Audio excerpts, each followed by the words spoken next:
gentlemen, thank you for tuning in. It is, of course, another beautiful day here in the sunny side of Western Massachusetts. Happy New Year. It's Wednesday, January 1st, 2014. Now, today what I do want to discuss, and of course we have a major snowstorm coming. We're expecting here 68 inches of snow.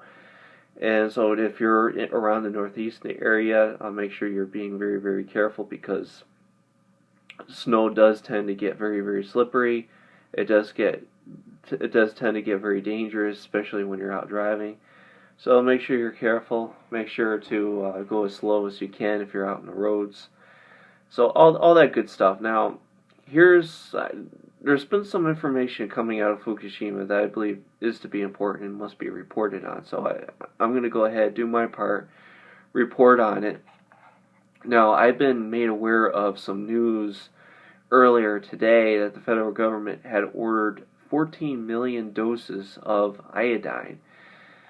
And I have right in front of me is the fedbizops.gov. Really, I'm not going to go ahead and read it just because there's a lot of legal mumbo jumbo on it. But it does say that it had ordered line number 001 potassium iodine tablet, 65 milligram unit dose package of 20s, 700,000 package of 20s. So, of course, the federal government is out there buying iodine. Now, why is the government buying iodine? I would love to know. Well, alright, here's another interesting story to kind of combine that, or at least try to connect the stories with Fukushima. Now, 9 quakes hit same area near Fukushima border in the past few hours. New island along Ring of Fire south of Tokyo, now over 15 times initial size in a month. Professor, massive volcanic eruption. We should pay very close attention. And obviously, I had added the very to the headline because this is very important. Now, what we have here is now 2 stories that came out. One is the federal government had ordered 14 million doses of potassium iodine. Now we're seeing news that there are earthquakes happening all over around that area.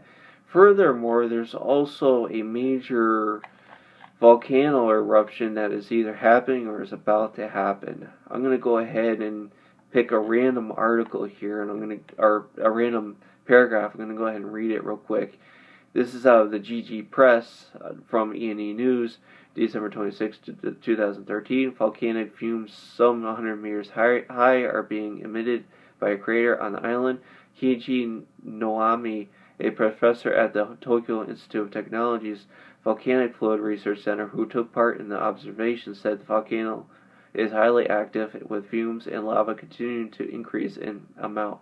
The Coast Guard confirmed the existence of the new island on November 20th. Due to flowing lava, the island has grown to 150,000 square meters in size this Tuesday from some 10,000 square meters on November 21st. Alright, so that's story number 2. Let's go ahead and look at story number 3. And this, of course, is not confirmed, so I'm not going to say if this is true or not. And the website itself says it's not confirmed. But there's a report, and this story sort of makes sense when you're tying it in with the iodine story out of the federal government. Now, let me go ahead and read this headline real quick. Gizmodo report claims Fukushima could be in the middle of another meltdown. 300 the most popular website in U.S. publishes unsubstantiated rumor.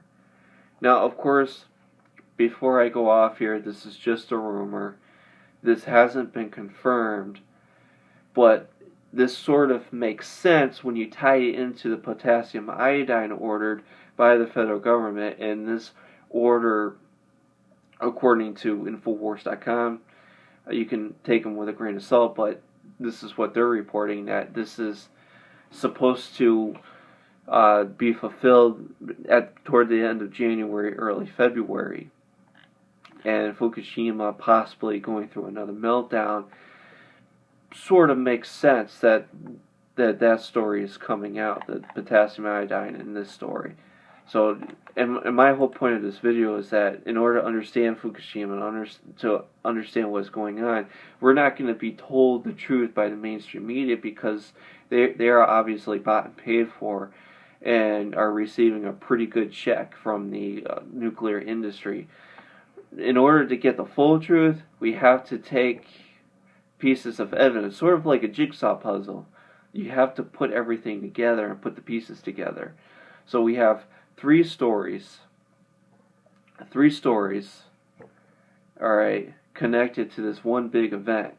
Now, of course, there's other stories that have recently came out as well, with the huge Fukushima plume entering into the west coast of the United States. We're going to expect a huge amount of radiation out there in California, California being the hardest hit here. So, of course, people who are in that area, take precautions, get your iodine. I don't sell iodine, but I do know that that is something that you need in order to be able to filter out radioactive isotopes. Alright, let's go ahead and read another story. This is just another headline. Forbes, this is outrageous. Homeless people are being sold to companies and put to work on Fukushima radiation. Government-funded shelter supplying gangsters with workers. Gunner said U.S. Navy sailors suffered horrific radiation exposure on Fukushima coast.